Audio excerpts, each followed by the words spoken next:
Olá, gente, tudo bem?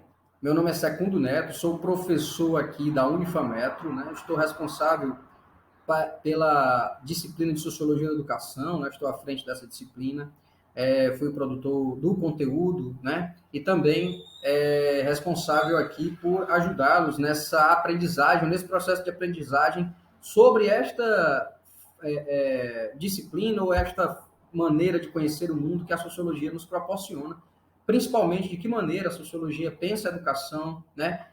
Nos traz algumas importantes reflexões sobre o processo de ensino-aprendizagem, tão importante para a formação, né, humana, tão importante para os processos educativos. E nesse aspecto, nesse sentido, eu quero trazer aqui alguns pontos reflexivos. Não vou aqui necessariamente retrazer tudo que está no conteúdo, né, fazer um roteiro numa fala aqui. Eu quero trazer aqui alguns pontos reflexivos para ajudar vocês a pensar a realidade social, para vocês pensarem como a sociologia, ou imaginar, né, como a sociologia pensa a educação, trabalha a educação formal, né? E nesse sentido, é esse o propósito deste vídeo aqui para vocês. Bem, para começar, a sociologia imagina a educação, lá com um dos primeiros sociólogos, Emile Durkheim, né, como uma ferramenta de educação, ou desculpa, como uma ferramenta de formação humana. A educação como uma ferramenta de formação humana. Professor, é claro, é lógico, esse sociólogo aí está falando óbvio, mas olha, ele está querendo dizer que todo processo de formação humana é um processo educacional. A educação, dentro da perspectiva formal, como uma instituição, uma escola, uma universidade, por exemplo, nesse aspecto, ela tem a perspectiva e a tarefa de formar as novas gerações, né? De trazer às novas gerações a perspectiva das gerações que comandam no momento atual, a geração adulta, né? Enfim, a geração que lidera a organização social, econômica, cultural e política, enfim, do momento. E a educação, dentro da perspectiva formal, para Durkheim, ela serve como uma forma das gerações atuais de domínio da sociedade atual, né, que dominam, organizam, lideram as sociedades atuais, reproduzem, ou melhor, garantem a sucessão do seu poder para as novas gerações, certo?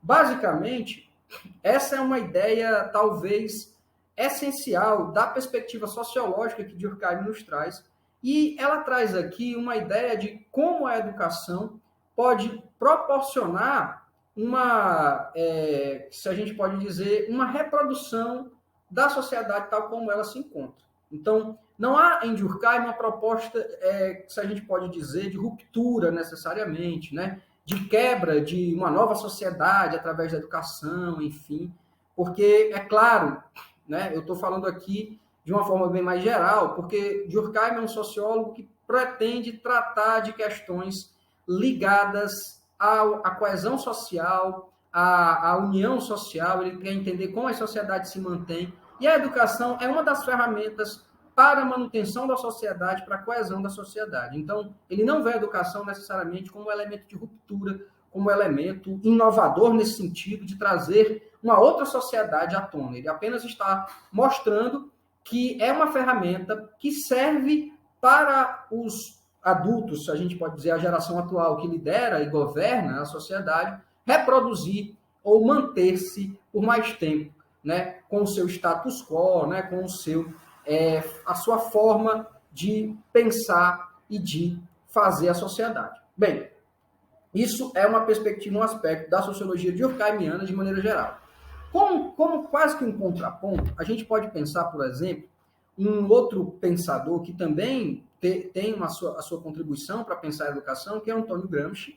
Antônio Gramsci, italiano, né? Marxista, ou então um dos leitores de Karl Marx, o filósofo, enfim, lá que pensou a história e o desenvolvimento das sociedades capitalistas, né? E ele traz uma perspectiva de escola unitária, e sim de uma escola, que a gente pode dizer, de emancipação humana, uma escola ligada não à reprodução das sociedades capitalistas, mas uma educação que sirva como uma ruptura e que possa trazer uma nova sociedade. Ele não quer aqui necessariamente dizer a sociedade comunista ou uma sociedade socialista, se a gente pode assim imaginar de maneira muito superficial aqui. Mas basicamente ele quer dizer sim, né, que a educação é como uma arma e uma ferramenta que deve ser usada para a emancipação humana. Ele pensa uma escola unitária, uma escola que não sirva apenas para educar trabalhadores para o mercado de trabalho, por exemplo, mas uma escola que sirva também para fazer com que o ser humano se forme na sua completude. Daí a ideia, mais ou menos, de uma escola unitária, que Gramsci traça nas suas obras sobre a educação, né? De que maneira ele pensa a cultura, de que maneira ele pensa a educação, ele sempre vai trazer essa perspectiva de uma ruptura, diferente de Émile Durkheim, sociólogo francês, né? O filósofo italiano Antonio Gramsci, que tem uma contribuição também para a discussão sociológica, em muitos aspectos, inclusive para esse, traz como que uma perspectiva divergente, né, da durkheimiana, porque ele vai trazer a perspectiva de uma educação libertária, se a gente pode dizer, uma educação para uma nova sociedade, certo? A gente pode pensar também nesses termos, esses dois aspectos, né, desses pensadores, desses filósofos e desses sociólogos que pensaram a realidade social e histórica e pensaram a educação como uma ferramenta, seja para manutenção, seja para ruptura. E eu quero concluir aqui esse vídeo falando de um grande e importante sociólogo, né? Mas também filósofo de formação, mas ele tem uma obra espetacular para a sociologia, muito estudado na sociologia, ajudou a formar muitos sociólogos ao redor do mundo, que é Pierre Bourdieu. Pierre Bourdieu tem obras nos anos 60 e nos anos 70, né, que vai tratar sobre a educação francesa, a escola francesa, basicamente. E ele tem uma leitura, se a gente pode dizer, um pouco que tenta, quem sabe, assimilar tanto uma leitura durkheimiana como uma leitura marxiana, gramsciana, sobre a perspectiva da educação. Ele tem uma ideia que a escola francesa, ele vai pegar, por exemplo, lá nos anos 60, né, a ideia de que a escola francesa ela reproduz a sociedade francesa. E aí a gente lembra aquilo que eu falei sobre Durkheim. A sociedade francesa ela é reproduzida, a estrutura social, a estrutura de classes, a partir do princípio pedagógico de formação das escolas, né, que fazem com que os alunos, por exemplo, das classes mais abastadas, cheguem no ambiente escolar e sejam mais privilegiados, porque o princípio pedagógico da escola francesa, à época, lá nos anos 60, mas a gente pode sim pensar isso como algo mais universal, não só restrito à França, mas eu estou aqui me referindo ao exemplo do qual ele toma para tratar nos seus estudos a questão da educação, né? Ele vai dizer que os filhos das classes mais abastadas chegam de maneira mais bem preparada para a escola do que os filhos das classes menos abastadas, os filhos das classes trabalhadoras. E esses sujeitos, os filhos das classes mais abastadas, possuem o que ele chama de capital cultural, né? Ora, um pai que tem livros em casa, que é professor, por exemplo,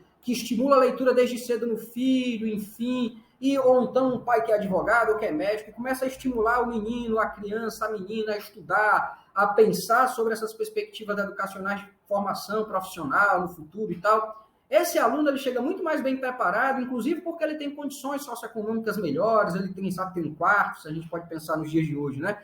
Um quarto com internet, enfim, né? Ele tem toda a possibilidade de chegar na escola e a forma como a escola é pensada, imaginada, ou era assim, né? Nos anos 60, na escola francesa, ela ajudava os filhos das classes mais abastadas. Quem é que poderia ocupar, por exemplo, os melhores cargos, passar em cursos mais disputados? Os filhos das classes mais abastadas. A gente pode dizer que isso acontece ainda hoje, né?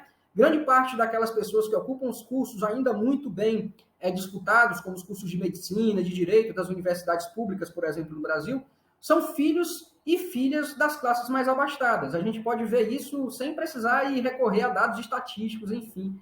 Mas isso é uma verdade empírica, observável, verificada por qualquer um de nós. E nesse absoluto sentido, a escola, quando ela pensa um princípio pedagógico que privilegia, o capital cultural, que já é prévio dos filhos e filhas das classes mais abastadas, ela reproduz, assim, a mesma estrutura social de classes, enfim, de divisão de classes que a sociedade possui.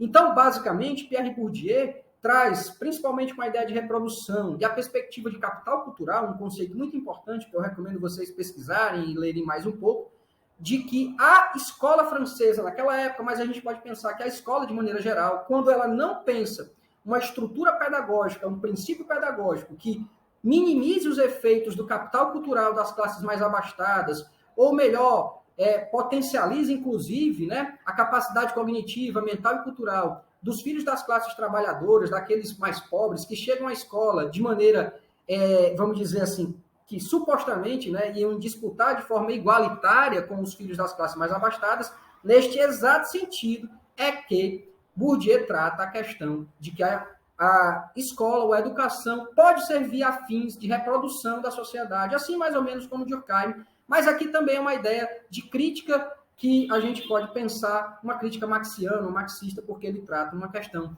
de classes aqui para o processo de ensino-aprendizagem, para o princípio pedagógico das escolas. Gente, eu vou ficando por aqui. Eu esperanço aqui ter trazido alguns aspectos reflexivos importantes para vocês pensarem na educação a partir da sociologia e convido a leitura do material, convido mesmo que vocês possam, inclusive, pesquisar sobre esses autores que eu aqui tratei. Um grande abraço e até uma próxima oportunidade.